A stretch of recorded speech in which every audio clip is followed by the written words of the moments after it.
আজকে তোমাদেরকে আমি যে ক্লাস নেব কিছু আগে ছবি দেখাই, তোমরা একটু খেয়াল করো। এটা হচ্ছে পল্লী গাইড ছবি, তাই না? তো এগুলো পল্লী গাইড ছবি তোমরা দেখতেছো, তাই না? একজন মা তার অসুস্থ বাচ্চাকে কোলে করে নিয়ে যাচ্ছে, তাই না?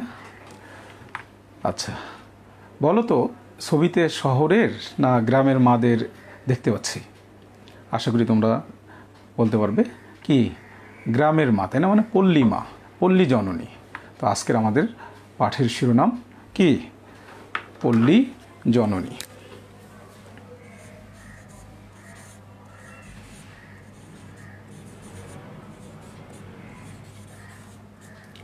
পল্লী জননী লিখেছেন কে? কবি জসীমউদ্দিন, তাই না? বানানটা খেয়াল করো।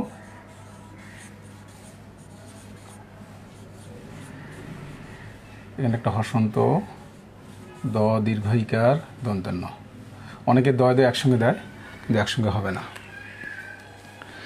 শিক্ষার্থীবৃন্দ, তোমরা বোর্ড বই খোলো, এটা 242 পৃষ্ঠায় রয়েছে। আমরা এই পল্লী জননী কবিতায় কি কি জানতে পারবো দেখো। শিখন ফলে কবি পরিচিতি বলতে পারবে, সন্তানের প্রতি মায়ের অকৃত্রিম ভালোবাসা স্বরূপ বলতে পারবে, মুমূর্ষু সন্তানকে ঘিরে মাতৃহৃদয়ের হাহাকারের দৃষ্টান্ত উল্লেখ করতে পারবে, পল্লীর দরিদ্র পরিবারের জীবনচিত্র ব্যাখ্যা করতে পারবে, পল্লীর রাত্রির পরিবেশের নিখুঁত রূপায়ণ করতে পারবে। শিক্ষার্থীবৃন্দ, এবার আমরা কবি জসীমউদ্দিনের বায়োগ্রাফিতে যাই।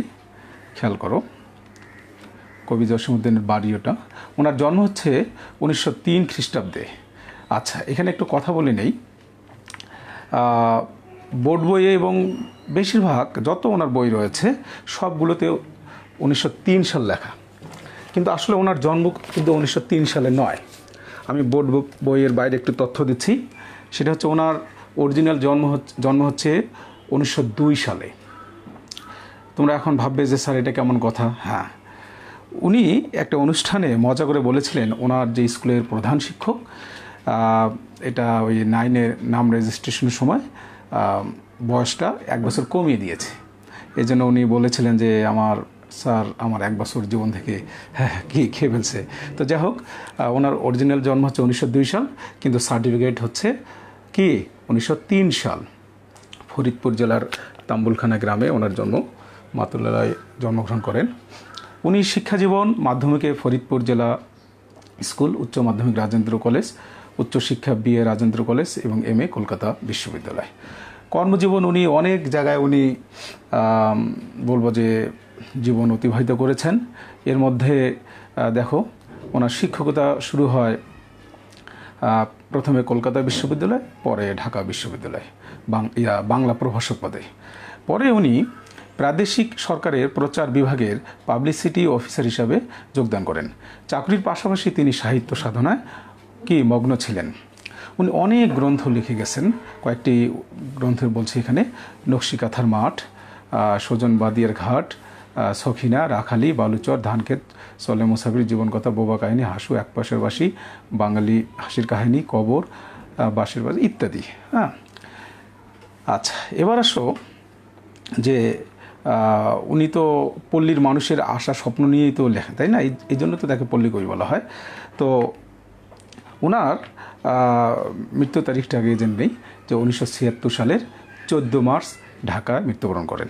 শিক্ষার্থীবৃন্দ, খেয়াল করো, তোমরা যদি কোনো কবির জন্মসাল বা মৃত্যুসাল বের করতে আসো তারিখ সহ, তুমি বাংলা জানলে ইংলিশ বের করতে পারবে, ইংলিশ জানলে বাংলা বের করতে পারবে।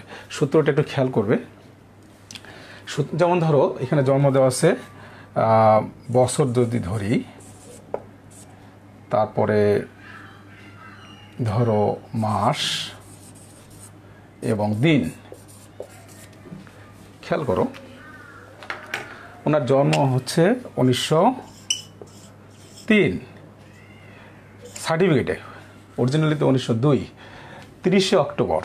তাহলে দেখো, জানুয়ারি, ফেব্রুয়ারি, মার্চ, এপ্রিল, মে, জুন, জুলাই, আগস্ট, সেপ্টেম্বর, অক্টোবর, মানে 10। আচ্ছা, তারিখ কত? 30, তাই না? ওকে, এবার আমরা একটা সূত্র প্রয়োগ করব। 593 বছর 3 মাস 13 দিন। আমরা বিয়োগ করব। এখন বিয়োগ করলে কী পাবো দেখো, এখানে কত হচ্ছে 7, তাই না? 1 17 হাতে নেই, এখানে হচ্ছে 7 হাতে নেই, তাই না? এখানে 3 3 মিলে যাচ্ছে, তারপর হচ্ছে 9 10 1, তাই না? হ্যাঁ, তারপর হচ্ছে 9 10 না, 1 গেল, এবার হচ্ছে 5 4, তাই না? 1 1410 হচ্ছে, তাই না? আচ্ছা,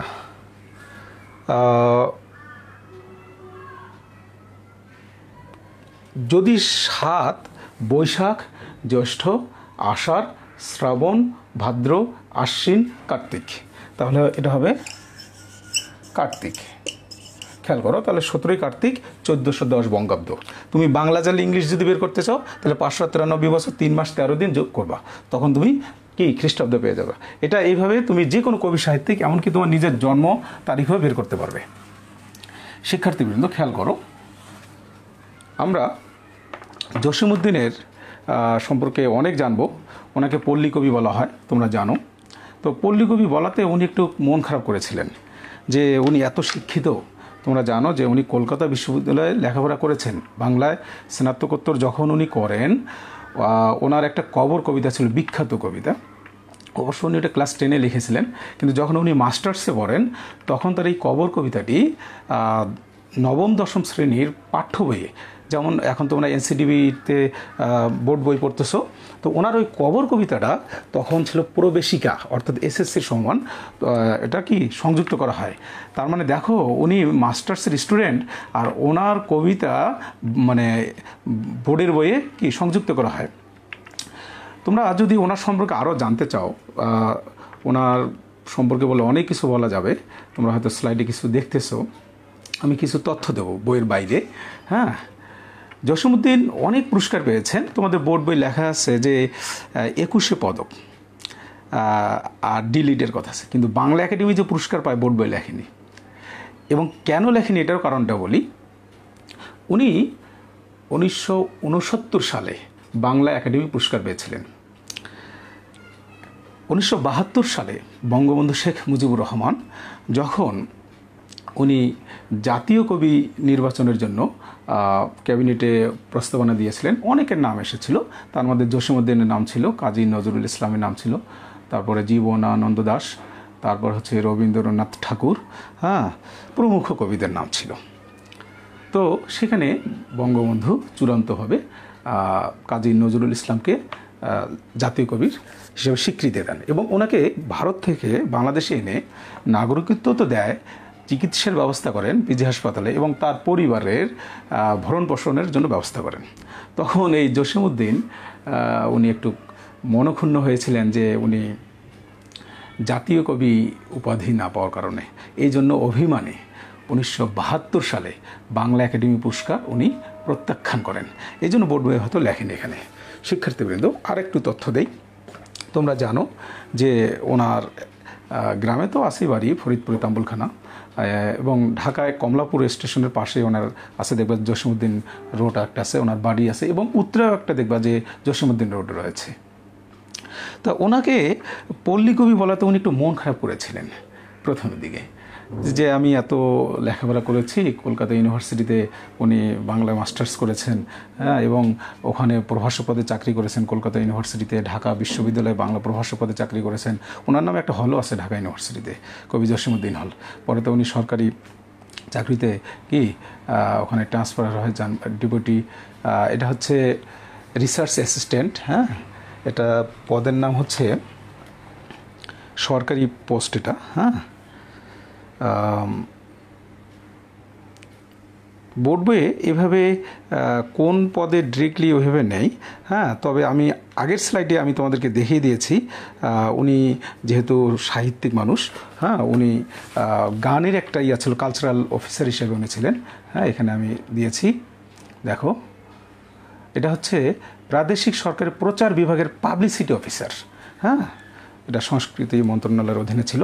তো শিক্ষার্থীবৃন্দ খেয়াল করো, তো উনি পল্লীকবি উপাধি পাওয়ার কারণে খুব মন খারাপ করেছিলেন, কিন্তু পরে দেখলেন কিরে গ্রামের মানুষ, বাংলার মানুষ সবাই তো অন্তর দিয়ে আমাকে ভালোবাসেন, তখন উনি পল্লীকবি কি এই উপাধিটা অন্তর দিয়ে কি বরণ করে নিয়েছেন, খুশি হয়েছেন। আমরা বায়োগ্রাফিতে আরও অনেক কিছু জানতে পারবো, সময় কম, আমি টেনে যাচ্ছি। হ্যাঁ, এবং তার যে নকশিকাঁথার মাঠ, অসাধারণ একটা কাব্যগ্রন্থ। তোমরা জানো যে অস্ট্রেলিয়ার একজন রাইটার ইএম মিলফোর্ড, উনি এই বইটি বেশ ভালো প্রশংসা করেছেন। তোমাদেরকে আমি একটু জ্ঞাতার্থে জানাচ্ছি, বইটা উনি ইংলিশে অনুবাদ করেছেন, ফিল্ড অফ দি এমব্রয়ডারি কোয়েল্ট। হ্যাঁ, ইএম মিলফোর্ড এটা অনুবাদ করেছেন। এবং ওনার কবর কবিতা পড়ে ওনার যে শিক্ষক ছিলেন কলকাতা বিশ্ববিদ্যালয়ের, তোমরা জানো ডক্টর দীনেশ চন্দ্র সেন, ডক্টর দীনেশ চন্দ্র সেন বলেছেন যে জসীমউদ্দিন, আমার কাছে বেদ যেমন পবিত্র গ্রন্থ মনে হয়, তোমার এই কবর কবিতা পড়লে আমার কাছে তেমনি পবিত্র মনে হয়। আসলে জসীমউদ্দিনের কবিতায় পল্লী প্রকৃতির অনেক ছোঁয়া রয়েছে। আমরা জানি হয়তো জীবনানন্দ দাশ লিখেছেন, তারপরে বাইরের দেশে ওয়ার্ডসওয়ার্থ লংফেলো লিখেছেন, তাই না? কিন্তু উনি আমাদের বাংলার যে গ্রাম বাংলার এই জিনিসগুলো, লোকজ উপাদানগুলো তুলে ধরার চেষ্টা করেছেন। এই জন্য তাকে আমরা পল্লীকবি উপাধি আমরা যে এটা বাংলা সাহিত্যের মানুষরা দিয়েছেন, এটা আমার মনে হয় উনিও গ্রহণ করেছেন আন্তরিকতার সাথে। ওকে, উনি মারা গেছেন 1976 সালে। উনি অনেকগুলো গ্রন্থ লিখেছেন, দেখো আমি এখানে স্লাইডে নিয়ে এসেছি। রাখালি, রঙ্গিলা নায়ের মাঝি, মাটির কান্না, নকশিকাঁথার মাঠ, বাঙালি হাসির গল্প, রাখালি, রূপাই, তারপর হচ্ছে মাটির কান্না, সজনবাদীর ঘাট, বেদের মেয়ে, অনেকগুলো। তার সকল কবিতা পল্লী প্রকৃতিকে নিয়ে, এজন্য তাকে পল্লীকবি বলা হয়। শিক্ষার্থীবৃন্দ, তোমাদের এই যে পল্লী জননী কবিতাটি, এটি কবি জসীমউদ্দিনের রাখালি কাব্যগ্রন্থ থেকে নেওয়া হয়েছে। এটা জ্ঞানস্ত্রে আসতে পারে তোমাদের। দেখো রাখালি কাব্যগ্রন্থের যে বইয়ের প্রচ্ছদ এইভাবে আর কি, গরু এবং কয়েকজন ছেলে রয়েছে রাখাল। উদ্দিন বানানটা নিয়ে একটু কথা বলি। উদ্দিন কিন্তু আমাদের দ দ আলাদা হবে, আর কম্পিউটারে কিন্তু দ দ দিলে কিন্তু একসঙ্গে হয়ে যাচ্ছে। আমি হসন্ত দেইনি, দ আলাদা লিখেছি। হ্যাঁ, স্লাইডে দেখতে পারবো। আমরা কবিতাটা একটু শুনি। হ্যাঁ, তারপর আমি প্রত্যেকটা পংক্তি ব্যাখ্যা করব।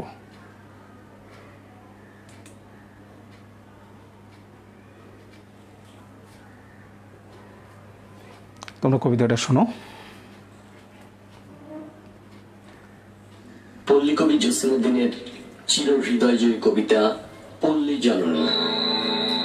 রাত থম থম, স্তব্ধ নিঝুম, ঘন ঘোর আন্ধার, নিঃশ্বাস ফেলি তাও শোনা যায় নাই কোথা সারাকার।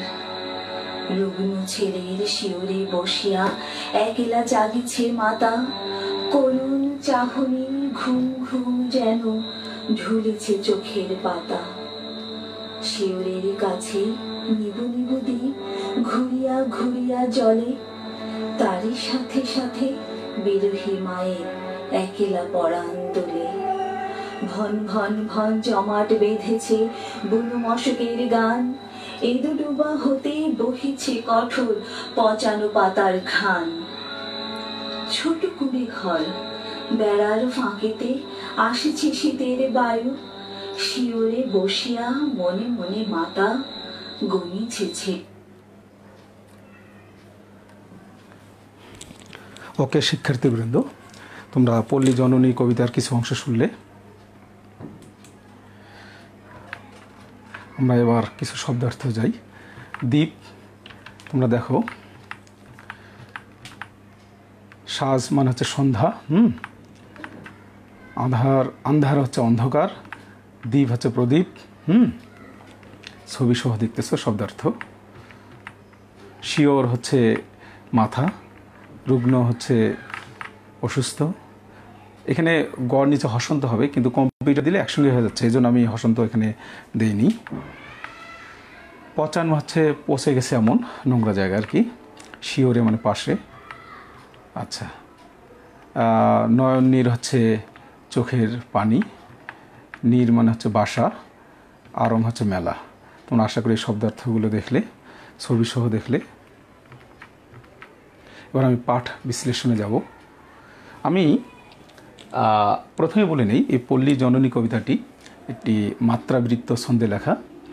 কবি জসীমউদ্দিন বেশিরভাগ কবিতায় ছন্দের অন্তমিল বিশেষ করে মাত্রাবৃত্ত ছন্দে লেখার চেষ্টা করেন। ওকে শিক্ষার্থীবৃন্দ, ভালো করে খেয়াল করো।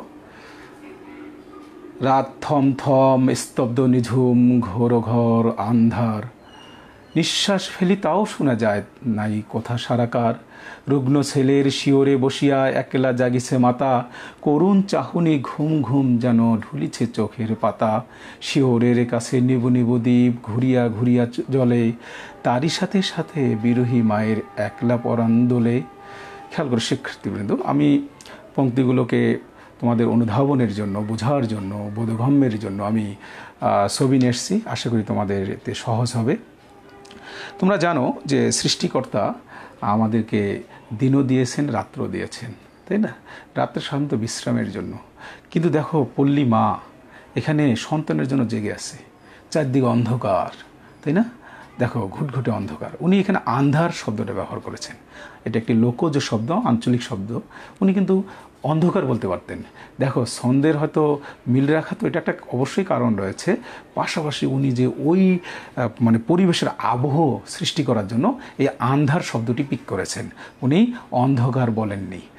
এরপরে দেখো যে রুগ্ন ছেলের শিওরে বসিয়া, দেখো ছেলে অসুস্থ, হ্যাঁ, মা যে কী জিনিস, যে দেখো পেটে ধারণ করেছে, তারপর এই যে প্রস্রাব পায়খানা পরিষ্কার করা থেকে শুরু করে কাপড় চোপড়, খাওয়া দাওয়া, এত টান। এবং মায়ের সঙ্গে সন্তানের একটা যেন, তোমরা জানো যে আমরা যখন মায়ের পেটে ছিলাম নাভি দিয়ে খাবার খেতাম, একটা অন্যরকম একটা সম্পর্ক রয়েছে।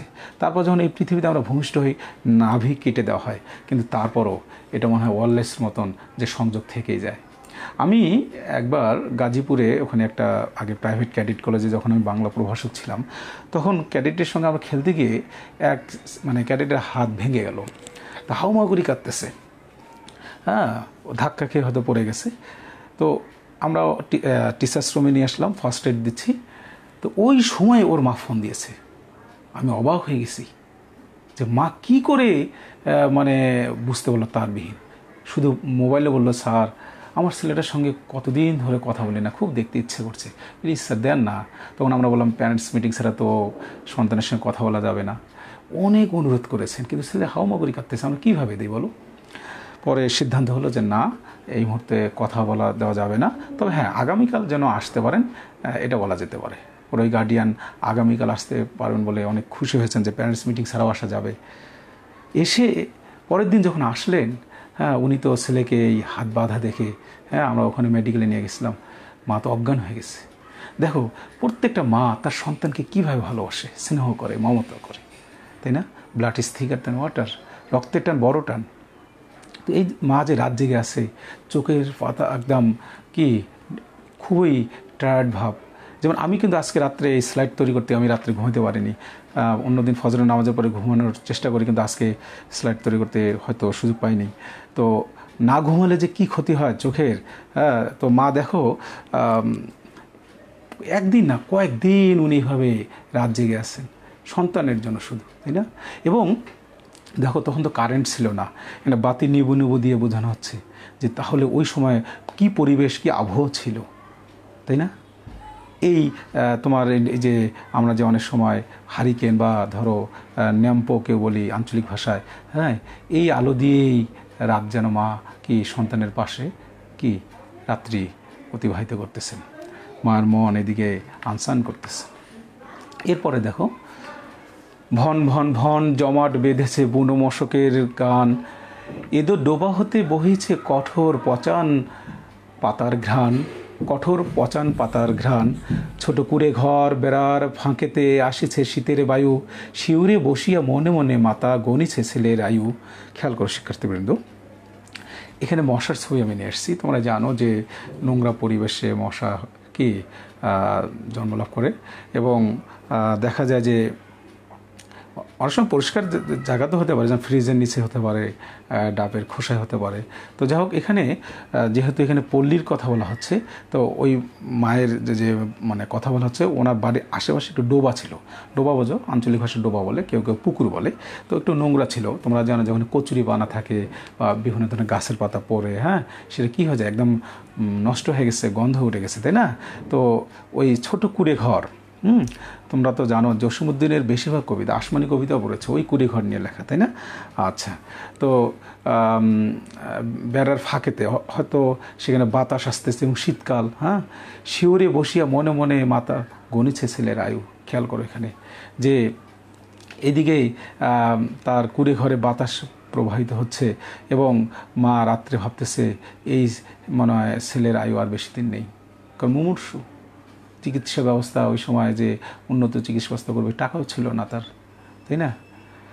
আবার এদিকে যে ওই ছেলের বাবা হয়তো মারা গেছে, এই মা এখন একা কী করবে, খুবই টেনশনের মধ্যে রাত্রি পার করতেছে। এরপরে দেখো ছেলে কয়, মা রে কত রাত আছে, কখন সকাল হবে, ভালো যে লাগে না, এমনি করিয়া কেবা শুয়ে থাকে কবে। মা কয়, বাসারে চুপটু করিয়া ঘুমাতো একটিবার। ছেলে রেগে কয়, ঘুম যে আসে না কি করিব আমি তার, ঘুম যে আসে না কি করিব আমি তার। দেখো মা এবং ছেলের কথোপকথন হচ্ছে, হ্যাঁ, ডায়লগ। ছেলে বলতেছে যে মা কত রাত হয়েছে, হ্যাঁ, কখন সকাল হবে, অন্ধকার তার ভালো লাগতেছে না, তাই না? শুয়ে থাকতে আর ভালো লাগতেছে না। তোমরা জানো যে তোমরা যদি কখনো এর আগে যদি অসুস্থ হয়ে থাকো, অভিজ্ঞতা রয়েছে যে শুয়ে ভালো লাগে না, তাই না? তো একটু হয়তো বাইরে বেরাইলে ভালো লাগবে, তাই না? তো এই জন্য সন্তান তার মাকে বলতেছে। এখন মা এখন প্রত্যুত্তরে বলতেছে, বাসারে চুপটু করে ঘুমাতো, হ্যাঁ, কারণ এই রাত্রে কোথায় নিয়ে যাবে, তাই না? মার তো সম্বল বেশি নেই, আর ধরো রাত হয়েছে, সকাল না হলে তো করার কিছু নেই। এই জন্য বলছে বা তো একটু ঘুমাতো। কিন্তু প্রত্যুত্তরে আবার ছেলে বলতেছে যে মা ঘুম যে আসে না, আমি কী করব। এখানে দেখো আমি প্রভাতের ছবি নিয়ে এসেছি, তাই না? আচ্ছা, যাই হোক, ছবিতে কিছুটা তোমরা গেস করতে পারতেছো। এরপরে দেখো, পাণ্ডুর গালে চুমু খায় মাতা, সারা গায়ে দেয় হাত, পারে যদি বুকে যত স্নেহ আছে ঢেলে দেয় তারই স্বাদ। নামাজের ঘরে মোমবাতি মানে দরগায় মানে দান, ছেলেরে তাহার ভালো করে দাও কাঁদে জননীর প্রাণ। খেয়াল করো, পাণ্ডুর ফ্যাকাশে, ঠিকভাবে তারা খায় না, পুষ্টির অভাব, এই জন্য মুখটা ফ্যাকাশে হয়ে গেছে। কিন্তু তবু মা বারবার চুমু খাচ্ছে সন্তানকে, হ্যাঁ, এবং সারা শরীরে দেখা গেছে যে কে হাতে স্পর্শ করতেছে মমতা দিয়ে, যে বাবা মানে একটু ধৈর্য ধরো, হয়তো অনেক সান্ত্বনা বাণী শোনায় আর কি।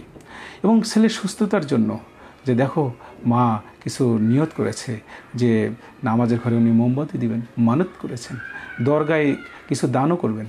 দরগা তো বোঝো অনেকে আল্লাহর ওলি পীরের দরগা রয়েছে, যদিও বর্তমানে অনেক ভণ্ডামি আছে, কিন্তু সব আল্লাহর ওলি তো আর ভণ্ডামি না, ওই সময় যারা ছিলেন ভালো ছিলেন।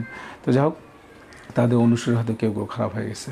তো এখন ছেলেরা তাহারে ভালো করে দাও কাঁদে জননীর প্রাণ। মা এই সন্তানের জন্য দেখো কিভাবে কান্নাকাটি করতেছে। তোমরা ক্লাস 9-10 আগের সিলেবাসে ছিল আমার সন্তান, পড়েছ হয়তো, যে ঈশ্বরী পাটনি ভারতচন্দ্র রায় গুণাকর কি চমৎকারভাবে লিখেছেন যে দেখো যে সন্তানের জন্য উনি কী বলেছেন, আমার সন্তান যেন থাকে দুধে ভাতে। কি চমৎকার কথা, তাই না? আরও অনেক ইয়ে আছে, তোমরা হয়তো গোলাম মোস্তফার পড়েছ, যে ওখানে একজন সন্তান হুমায়ুন সম্রাট বাবুর সন্তানের জন্য জীবন উৎসর্গ করে দেন, যে হে আল্লাহ আমার জীবন নাও, তবু আমার সন্তানকে কি সুস্থ করে দেন। এবং সত্যি সত্যি তাই হয়েছে। সম্রাট হুমায়ুন অসুস্থ হয়েছেন এবং সম্রাট বাবুর অসুস্থ হয়েছেন এবং হুমায়ুন সুস্থ হয়ে গেছেন, ছেলে সুস্থ হয়ে গেছেন। জীবন বিনিময় কবিতা ছিল আগে, এটা সিলেবাসে এখন নেই। তো সন্তানের জন্য প্রত্যেক মা বাবা জীবন পর্যন্ত দিয়ে দিতে পারে, তাই না? আচ্ছা, তো এই যে উনি নিয়ত করেছেন, মানত করেছেন যে তার সন্তান যেন সুস্থ হয়, ঠিক আছে? ওকে, এবার দেখো, ভালো করে দাও আল্লাহ রসুল, ভালো করে দাও পীর, কহিতে কহিতে মুখখানি ভাসে বহিয়া নয়ন নীর। দেখো উনি মুসলমান ঘরের হয়তো, এই কারণে আল্লাহ রসুলের কথা উনি স্মরণ করেছেন। কিন্তু উনি আবার একজনকে বলেছেন যে ভালো করে দাও পীর। আসলে পীরের কোনো ক্ষমতা নেই, হয়তো ওই সময় তারা বেশি শিক্ষিত ছিল না, এলেম ছিল না, হ্যাঁ, এই জন্য পীরের কাছেও কি মানে হয়তো দোয়া চাইতে পারে, কিন্তু পীরের ওইভাবে ক্ষমতা থাকে না সাধারণত। কিন্তু কবি জসিমউদ্দিন যে তৎকালীন সমাজের ওই সমাজের যে বাস্তবতা ওইটাই তুলে ধরার জন্য উনি পীরের কথাও তুলে ধরেছেন। এবং এই যে আল্লাহ রসুল পীরের কথা বলতে বলতে ওনার চোখ দেখি পানি পড়ে যাচ্ছে, তাই না? ছবিতে তোমরা দেখতে পাচ্ছ কিছু। এরপরে দেখো, বাঁশবনে বসি ডাকে কানাকুয়ো রাতের আধার ঠেলি, বাদুর পাখার বাতাসেতে পরে সুপারির বন হেলি। খেয়াল করো, বাদুর সাধারণত দেখতে পায় না। আমাদের মানুষের যেমন রটকোষ আছে, আমরা দিনে দেখতে পাই, রাত্রে দেখতে পাই না, কোন কোষ আমাদের নেই।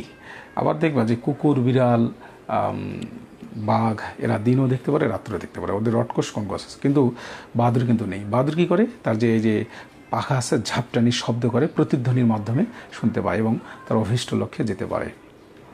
এখন দেখো, এই যে বাঁশ বনে, হ্যাঁ, গ্রামে তো বাঁশ বন থাকেই, হ্যাঁ, তো কানাকুয়ো এটা একটু নেগেটিভ অর্থেই না হচ্ছে যে হয়তো কোনো খারাপ সংবাদ হিসাবে, হ্যাঁ, যে এই অন্ধকারে, হ্যাঁ, আর বাদুর যে ঝাপটানি শব্দ করতেছে সুপারির বনের মধ্যে, কী যে তার সন্তানের হয়, যেহেতু সন্তান তো মুমূর্ষু। তখন আবার বলতেছেন, উনি দেখো, চলে বন পথে জোনাকি মেয়েরা কুয়াশা কাফন ধরি, দুঃ ছাই কী বা শঙ্কায় মার পরাণ উঠেছে বলি। মানে উনি নেতিবাচক কথা ভাবতেছেন, আবার দূর এগুলো নিয়ে কী ভাবতেছি, আমার সন্তানকে নিয়ে আমি এগুলো কী ভাবতেছি, আল্লাহ যেন আমার সন্তানকে সুস্থ করে দেয়, হ্যাঁ, মানে হারাতে চাচ্ছেন না সন্তানকে। এরপরে দেখো, যে কথা ভাবিতে পরাণ শিহরে তাই ভাসে হিয়া কোণে, বালাই বালাই ভালো হবে জাদু মনে মনে ঝাল বনে। খেয়াল করো এখানে যে সন্তানকে উনি ভালো হওয়ার জন্য, আরোগ্য লাভের জন্য উনি আল্লাহ রসুল পীরের কাছে দোয়া করেছেন, তাই না? এবং উনি মাঝে মাঝে তো কিছুটা সংশয় মানে অনুভব করছেন যে কখন বা আমার সন্তানের কি দুঃসংবাদ আসে, কিন্তু আবার বলছেন দূর কীগুলো আজে বাজে চিন্তা করতেছি, বালা এগুলো দূর হয়ে যাক, হ্যাঁ, আমার সন্তান আল্লাহর মধ্যে সুস্থ হয়ে যাবে। এবার দেখো,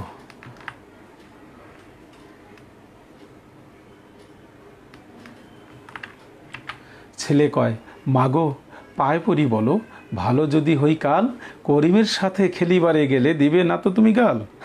তার মানে হয়তো মা মাঝে মাঝে বকুনি দেয় সন্তানকে, খেলতে গিয়ে দেখা যায় সন্ধ্যা পার হয়েছে, আসে না।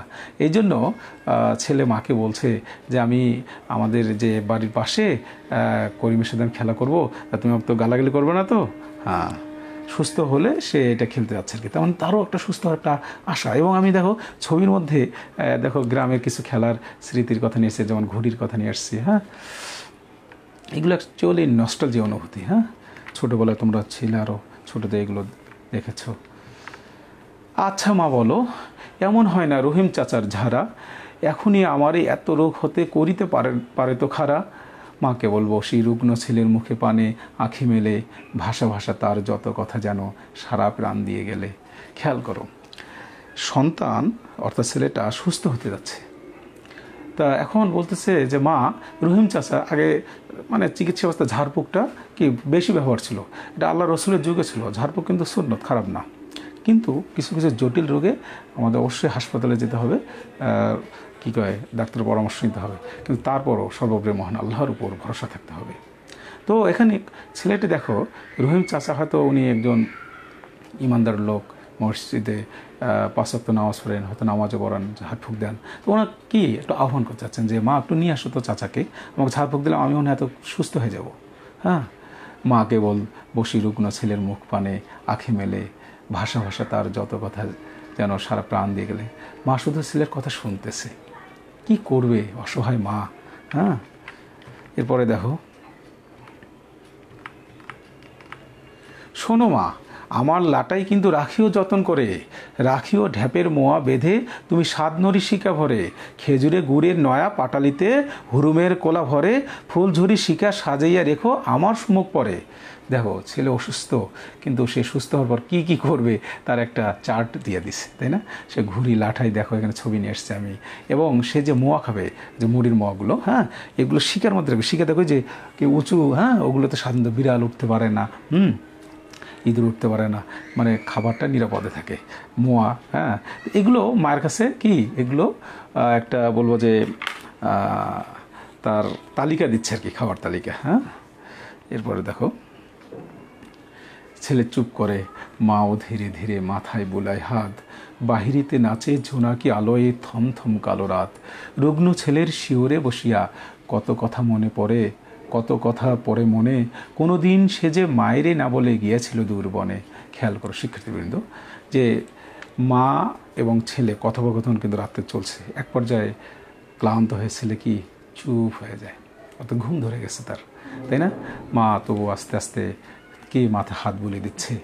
এবং বাইরের যে আবহাওয়াটা দেখো, জোনাকি হয়তো পোকার কিছুটা আছে, তা জোনাকি আলো রয়েছে, হ্যাঁ, কিন্তু থমথম কালো রাত। আমি ছবিতে নিয়ে এসেছি, দেখো রুগ্ন ছেলের শিওরে বসিয়া কত কথা পড়ে মনে। মা এখন এই রুগ্ন ছেলের অনেক কথা, অতীতের কথা মনে করতেছে। এবং তার ছেলে তাকে না বলে সহজে দূরে বনে যায়নি আর কি। হ্যাঁ, এখানে কোনোদিন সে যে মায়েরে না বলে গিয়েছিল দুর্বনে, অর্থাৎ সাধারণত বলে যা মাকে যে মা আমি অমুক খানে যাচ্ছি, হ্যাঁ, কিন্তু দেরি হলে তো মা তো কি টেনশন করবে, বিশেষ করে সন্ধ্যার পর, তাই না? সাজ হয়ে গেল তবু আসে না কো, আই ঢাই মার প্রাণ, হঠাৎ শুনিল আসিতেছে ছেলে হর্ষে করিয়া গান। এক কোষ ভরা বেথুল তাহার ঝামুর ঝুমুর বাজে, ওরে মুখ পোড়া কোথা গিয়েছিলি এমনই কে গালি সাজে। খেয়াল করো, এখানে ছবিতে খেয়াল করো, ছেলেরা সাধারণত দুরন্ত মনে হয়, দেখো যে পাখির বাসা খোঁজে, তারপর হচ্ছে কোথায় গাছে কী রয়েছে, বন্ধুদের সঙ্গে অনেক লোকজ খেলাগুলো খেলে, তাই না? খেলতে খেলতে দেখা যায় সন্ধ্যা হয়ে গেছে, তবু আসতেছে না, সাজ মানে সন্ধ্যা। কিন্তু আসলে একবার হর্ষে মানে আনন্দে গান গাইতে গাইতে আসছে, হ্যাঁ, এবং কোচের মধ্যে, হ্যাঁ, বেথুল তাহার ঝামুর ঝুমুর বাজে, হ্যাঁ, একটু শব্দ করে আসতেছে। তখন মা বলছে ওরে মুখ পোড়া কোথায় গেছিল। আসলে মুখ পোড়াটা একটা আদর অর্থে গেল, এটা খারাপ অর্থে নেওয়া যাবে না। প্রত্যেক মা সন্তানকে একটু বকা দিলে ওটা আদর অর্থে নিতে হবে, হ্যাঁ, যে মুখ পোড়া অর্থে বলছে আর কি, যে এমনি কালি সাজে, অর্থাৎ সন্ধ্যা গেছে তুই এত দেরিতে আসলি। হ্যাঁ, এবার দেখো কত কথা আস মনে পড়ে তার, গরিবের ঘর তার, ছোটোখাটো কত বায়না ছেলের পারে নাই মিটাবার। আরঙ্গের দিনে পুতুল কিনিতে পয়সা জোটেনি তাই, বলেছে আমরা মুসলমানের আরং দেখিতে নাই। খেয়াল করো শিক্ষার্থীবৃন্দ, মায়ের সম্বল নেই, অর্থনৈতিক দিক দিয়ে খুবই করুণ অবস্থা। তো এখন ছেলে তো ঘুমিয়ে গেছে, মা এখন অনেক কিছু মনে করতেছে। গরিবের ঘর, স্বামীও নেই, তাই না? এখন ছেলে যে ছোটোখাটো বায়না করে যে আরঙ্গে যাবে, গ্রামে যে মেলাগুলো হয় সাধারণত হাট বাজারে, সেখানে সে পুতুল কিনতে চাইছিল, কিন্তু ওটারও তো টাকা পয়সার সামর্থ্য নেই, কীভাবে মা দিবে? হ্যাঁ, এই জন্য মা এখন বলতেছে বাবা ওই আরঙ্গে যাওয়ার দরকার নেই, মুসলমানদের ওখানে যাওয়া ঠিক হবে না, ওখানে সাধারণত হিন্দুরা যাবে।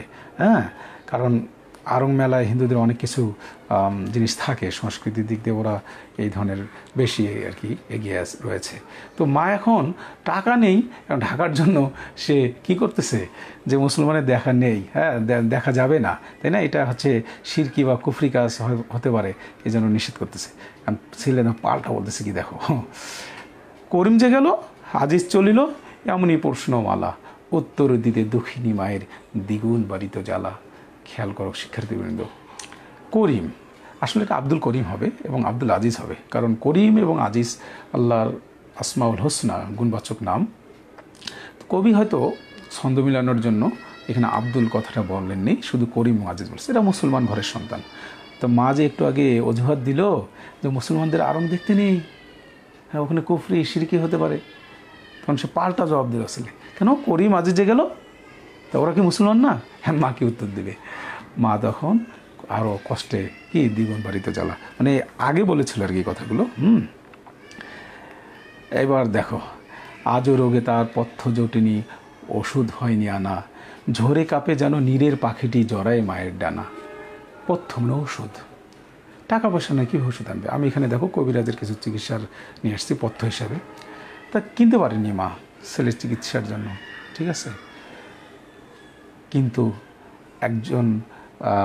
একটা পাখি যেমন তার ছানাকে আগলে রাখে, ডানা দিয়ে আগলে রাখে, তোমরা খেয়াল করো বৃষ্টি যখন হয় তখন দেখবা যে শুধু পাখি না, এটা মুরগির ক্ষেত্রেও দেখবা, হ্যাঁ, যে পাখা দিয়ে বাচ্চাকে ভেতরে রেখে দেয় নিরাপত্তার জন্য, হ্যাঁ।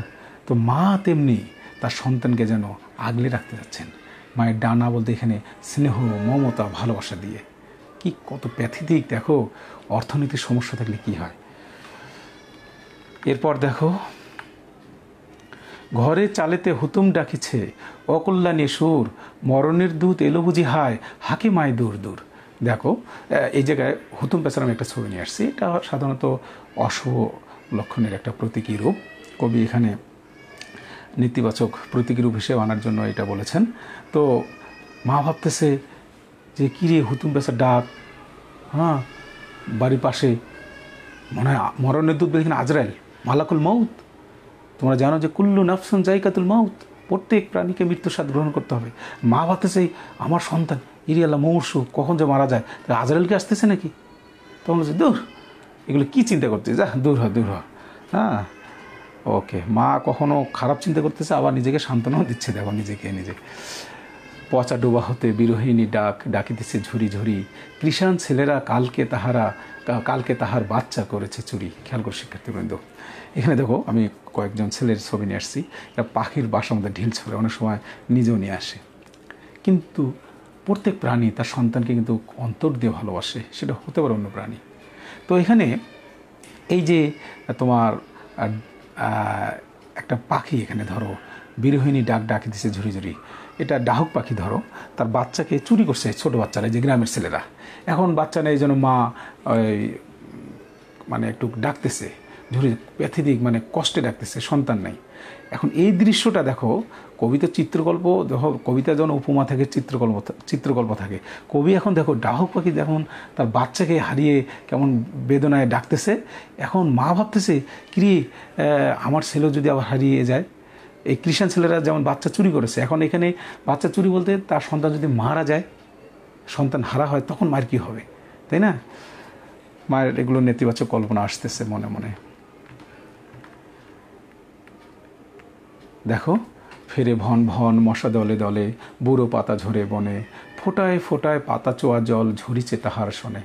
দেখো, তোমরা জানো যে সাধারণত ময়লা যেখানে হয় সেখানে মশা তো অবশ্যই হবে, তাই না। আরও গাছে পাতা পড়ে, সেখানে আরও পচে ফসিল হয়ে যায়, জীবাশ্ম হয়ে যায়। হ্যাঁ, এই জন্য ভন ভন মশা ওখানে করে। এবং ফোটায় ফোটায় পাতা চোয়া জল ঝরিছে তাহার শোনে, নিশ্চয়ই উপরে যে মানে থেকে শিশির হয়তো জলগুলো আস্তে আস্তে নিচের দিকে পড়ে যায়। এরপর দেখো, রুগ্ন ছেলের শিওরে বসিয়া একেলা জাগিছে মাতা, সম্মুখে তার ঘোর কুজ্ঝটি মহাকাল রাত পাতা, পার্শ্বে জ্বলিয়া মাটির প্রদীপ, বাতাসে জমায় খেল, আধারের সাথে জুঝিয়া তাহার ফুরিয়া এসেছে তেল। খেয়াল কর শিক্ষার্থীবৃন্দ, কত প্যাথেটিক দেখো, যে মা ওই রুগ্ন ছেলের পাশে বসে আছে, তাই না।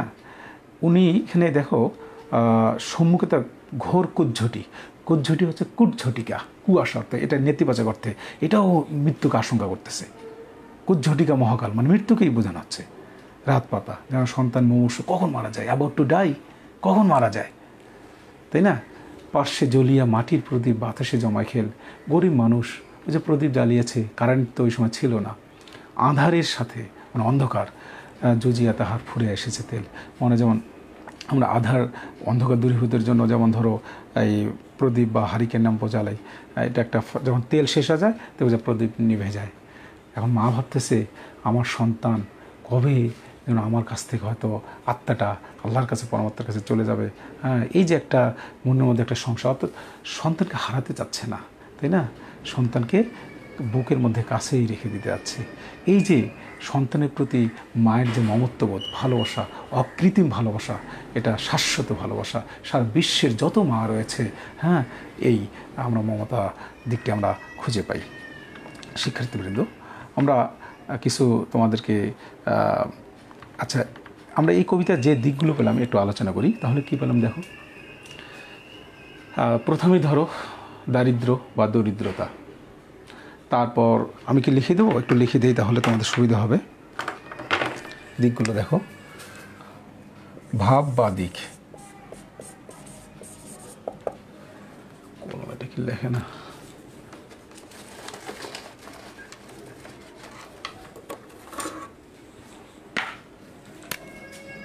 এক নম্বর, দারিদ্র অথবা দরিদ্রতা। তোমরা জানো যে একটি হচ্ছে বিশেষ্য আর একটা বিশেষণ, তা থাকলে নাউন বিশেষ্য হয়, তাই না? এরপরে আসো যে সন্তানের প্রতি মায়ের প্রগাঢ় কি মমতা, তাই না? 3, তারপর দিতে পারো যে দুরন্তপনা, ছেলেটা দুরন্তপনা ছিল, তাই না? দুরন্তপনা ছিল। তারপর হচ্ছে অসুস্থ ছিল, অসুস্থ ছিল। আচ্ছা, এবার আসো মৃত্যুর আশঙ্কা ছিল,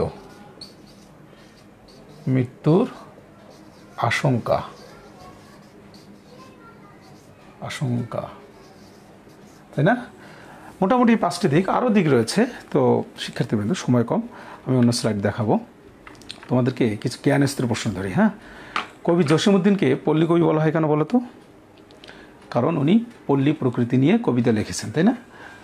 কবিতা শুধু না, ওনার গল্প বলো, তারপর হচ্ছে তার যে যে অনুবাদ গ্রন্থ রয়েছে, মানে পল্লীকে নিয়ে ওনার বেসটা হচ্ছে। হ্যাঁ, কবি জসীমউদ্দিনের উল্লেখযোগ্য 2টি কাব্যের নাম বলো। যেমন নকশিকাঁথার মাঠ, তাই না? সুজন বাদিয়ার ঘাট। কবর কবিতাটি কখন প্রকাশিত হয়েছিল? উনি যখন কলকাতা বিশ্ববিদ্যালয়ে বাংলায় মাস্টার্স বা স্নাতকোত্তর মানে উনি পড়তেন, তখন এই কবর কবিতাটি কি বোর্ডের বইয়ে সংযুক্ত করা হয়। জসীমউদ্দিনের ভ্রমণ কাহিনী গ্রন্থটির নাম কি? একটি তার ভ্রমণ কাহিনী রয়েছে, সেটা হচ্ছে চলে মুসাফির। চলে মুসাফির। তোমাদের একটু গ্রুপ ওয়ার্কের মতন দেই, খেয়াল করো। এই যে যে তার যে কাব্যগ্রন্থগুলো দেখলে, এটা কোন টাইপের? এটা কি কাব্যধর্মী নাকি খণ্ড কবিতা কাহিনী? এগুলো দেখো। এই যে নকশিকাঁথার মাঠ হচ্ছে কাহিনী কাব্য, সুজন বাদিয়ার ঘাট কাহিনী কাব্য, মা যে জননী কান্দে কাহিনী কাব্য, সাখিনা কাহিনী কাব্য, আর খণ্ডকাব্য হচ্ছে রাখালি, বালুচর, ধানক্ষেত, মাটির কান্না। ওকে শিক্ষার্থীবৃন্দ, তোমাদেরকে আমি কিছু আরও জ্ঞানস্ত্র প্রশ্ন করি। যে জসীমউদ্দিনের জন্ম কোথায়? তোমরা জানো যে ফরিদপুর জেলার তাম্বুলখানা গ্রামে, তাই না? পল্লীকবি জসীমউদ্দিনের একটি কাব্যগ্রন্থের নাম বলো। যেমন রাখালি। পল্লী জননী কবিতা কে রুগ্ন? ছেলে বা সন্তান, তাই না? আচ্ছা, এবার তোমাদেরকে আমি করি, মূল্যায়নে যাই। হ্যাঁ, বাঁশবনে বসে কোন পাখি ডাকে? কানাকুয়ো। ফুরাইয়ে এসেছে তেল বলতে কবি কি বোঝাতে চেয়েছেন? ছেলের জীবনাবসান আসন্ন, তাই না? আচ্ছা, পল্লী জননী কবিতায় সম্মুখে তার ঘোর কুজ্ঝটি মহাকাল রাত পাতা চরণীতে কি প্রকাশ পেয়েছে? খেয়াল করো, যা প্রকাশ পেয়েছে এটা একটা অভিনয় তত্ত্বভিত্তিক প্রশ্ন। তো এখানে একদি হবে, সন্তানের মৃত্যুর আশঙ্কা এবং নিরাশার নিস্তবতা। তোমাদের একটি বাড়ির কাজ দেই। এটা কিন্তু কবি জসীমউদ্দিনের বাড়ি, তোমরা হয়তো স্লাইডে দেখতে পাচ্ছ। হ্যাঁ, আমি অনুধাবনের 3টি প্রশ্ন দিচ্ছি। মায়ের মুখ নয়নের জলে ভেসে যায় কেন? আজও রোগে তার পথ্য জোটেনি, পথ্য না জোটার কারণ কি? বিরোহী মায়ের একলা পরাণ দোলে কথাটির দ্বারা কি বোঝানো হয়েছে? শিক্ষার্থীবৃন্দ, তোমাদেরকে ধন্যবাদ জ্ঞাপন করছি। তবে যাওয়ার আগে কিছু কথা বলি। মা বাবাকে তোমরা অবশ্যই কি শ্রদ্ধার সঙ্গে দেখবে, তাদের কথা মেনে চলবে। কারণ হাদিসে আছে মায়ের পায়ের নিচে সন্তানের বেহেশত, সহি হাদিস। আবার আরেক হাদিস আছে যে বাবার সন্তুষ্টিতে আল্লাহ সন্তুষ্টি, বাবার অসন্তুষ্টিতে আল্লাহ অসন্তুষ্টি। এই জন্য মা বাবাকে কী করতে হবে? শ্রদ্ধা করতে হবে, তাদের কথা অনুযায়ী চলতে হবে, তাই না? কারণ মাদের যে মা বাবাদের ভালোবাসাটা অকৃত্রিম ভালোবাসা, খাঁটি ভালোবাসা, ঠিক আছে?